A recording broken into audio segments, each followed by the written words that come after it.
మే 4వ తేదీ దగ్గర పడే కొద్దీ పొలిటికల్ పార్టీల్లో టెన్షన్ పెరిగిపోతోంది. ఈవీఎంలో ఉన్నటువంటి స్ట్రాంగ్ రూమ్ల చుట్టూ నేతలంతా పహారా కాస్తున్నారు. బెంగాల్, తమిళనాడు, కేరళం, అసోం, పుదుచ్చేరిలో పార్టీల మధ్య మాటల యుద్ధం కూడా పెరుగుతోంది.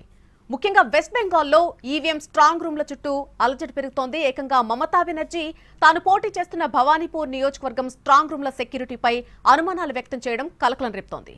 స్ట్రాంగ్ రూమ్ల చుట్టూ ఉద్రిక్తతలు పెరుగుతున్నాయి. దీంతో భవానీపూర్లో పెద్ద ఎత్తున పోలీసులు మోహరించారు. పలుచోట్ల స్ట్రాంగ్ రూమ్లలో భద్రపరిచిన బ్యాలెట్ బాక్సులను తెరిచేందుకు ప్రయత్నాలు జరుగుతున్నాయని అధికార తృణమూల్ కాంగ్రెస్ ఆరోపణలు చేసింది. ఈవీఎంలు ఓట్ల లెక్కింపు ప్రక్రియను తారుమారు చేయాలని చూస్తే చావునైనా లెక్క చేయకుండా పోరాడతా అంటూ హెచ్చరించారు దీది. దక్షిణ కోల్కతాలోని శెకావత్ మెమోరియల్ స్కూల్లో ఉన్నటువంటి స్ట్రాంగ్ రూమ్ ను మమత పరిశీలించారు. ఆమె పోటీ చేస్తున్నటువంటి భవానీపూర్ అసెంబ్లీ నియోజకవర్గానికి చెందిన ఈవీఎంలు, బ్యాలెట్ బాక్సులను ఇక్కడే భద్రపరిచారు. దీంతో ఈవీఎంల భద్రత ఎలా ఉంది, అసలు అక్కడ ఏమైనా అక్రమాలు జరుగుతున్నాయా అంటూ చాలాసేపు స్ట్రాంగ్ రూమ్ పరిసరాల్లోనే మమతా బెనర్జీ ఉండిపోయారు. ఎవరైనా ఈవీఎం యంత్రాలను దొంగిలించడానికి గానీ లేదా ఓట్ల లెక్కింపులో అక్రమాలకు ప్రయత్నిస్తే జీవన్మరణ పోరాటం చేస్తానని హెచ్చరించారు మమత.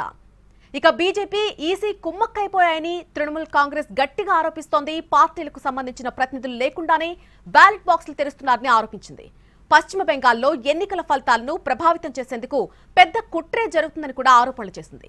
ఈవీఎంలపై సీఎం మమతా బెనర్జీ, టీఎంసీ నేతలు చేస్తున్న ఆరోపణలను బీజేపీ ఖండించింది. ఎన్నికల్లో ఓడిపోతామనే భయంతోనే ఆ పార్టీ ఇలాంటి వదంతులు వ్యాప్తి చేస్తోందని విమర్శిస్తోంది.